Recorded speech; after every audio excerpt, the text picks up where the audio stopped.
Bonjour et bienvenue sur Concilio Formation, la chaîne dédiée aux professionnels du secteur social, médico-social, du sanitaire et du secteur de l'animation. À mes côtés, Marlene Lou qui traduira en langue des signes cette capsule à destination de nos amis, les personnes sourdes et malentendantes que nous saluons. Aujourd'hui, dans le cadre de la série sur le burn-out, je souhaite aborder avec vous une question que vous êtes nombreuses et nombreux à nous poser. Existe-t-il un profil professionnel particulier pour être victime d'un burn-out ?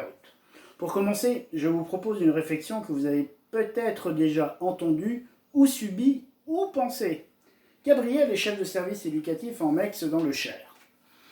Il revient vers ses collègues cadres et il leur dit « Ça y est, Jocelyne chiale à nouveau, je lui ai fait une remarque au cours de la réunion d'équipe ce matin, cela ne lui a pas plu comme d'habitude. Depuis quelque temps déjà, elle est devenue très émotive. Elle a beaucoup changé. Elle qui était tout feu tout flamme. On raconte qu'elle a des problèmes avec un de ses enfants et du coup c'est très conflictuel dans son couple.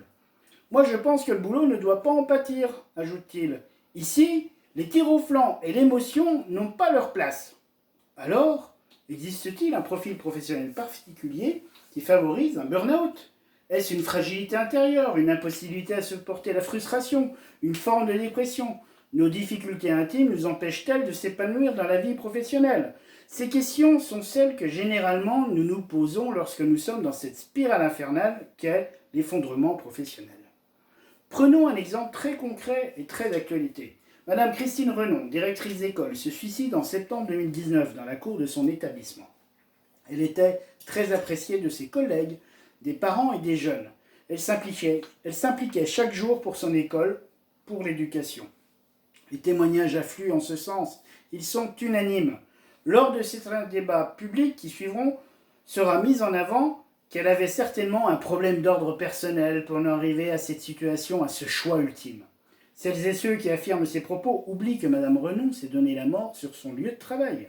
Le symbole est fort et le message est clair. Comment ne pas le comprendre, comment ne pas l'entendre ? Par ailleurs, elle laisse un courrier à ses collègues dans lequel elle explique qu'entre le sens, les valeurs pour lesquelles elle s'était engagée dans ce métier, d'enseigner aux autres, depuis ces dernières années, elle ne s'y retrouvait plus. Elle exprime aussi une certaine solitude malgré ses nombreux appels à l'aide du côté du ministère de l'Éducation nationale qui sont restés sans réponse. Enfin, l'administratif avait pris pour elle une place trop importante aux dépens de l'essentiel. L'axe central de son métier, la relation humaine. Non, les professionnels qui s'effondrent ne sont pas initialement fragiles, bien au contraire. Ils possèdent une force qu'ils développent dans la durée. Nous les remarquons par leur présence, l'assurance qu'ils montrent. Nous pouvons compter sur eux. Ils possèdent une vision claire et une éthique de leur métier.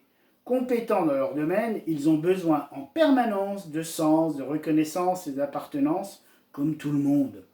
Par ailleurs, ils ne sont pas forcément addicts au travail, mais perfectionnistes, déterminés, et ils y passent du temps. Et puis, leur mental ne se repose jamais. Ils anticipent, ils organisent, ils créent. Ils pensent aux autres et peu à eux. Ils peuvent ainsi se transformer en Zorro, en Superwoman ou en Superman. Cependant, ces professionnels possèdent une certaine sensibilité, une petite faille intérieure invisible qui s'ouvre lorsque la goutte d'eau professionnelle est de trop.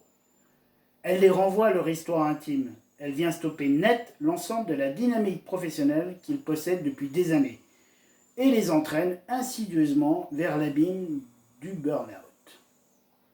Je vous laisse avec ces citations d'Aristote. Au fond d'un trou ou d'un puits, il est possible qu'on aperçoive les étoiles. Enfin, n'hésitez pas à cliquer sur le pouce bleu via le réseau YouTube pour dire si vous avez aimé ou pas cette vidéo et n'hésitez pas à la commenter, à poser vos questions. Si ce n'est pas encore fait, n'hésitez pas à vous y abonner pour recevoir les vidéos précédentes et les suivantes. Voilà, et vous pouvez aussi nous écrire sur concilio.formation avec un s, @orange.fr ou aller directement sur le site concilioformation, tout attaché, formation avec un s.fr. Nous vous remercions de votre attention et nous vous disons à bientôt sur Concilio.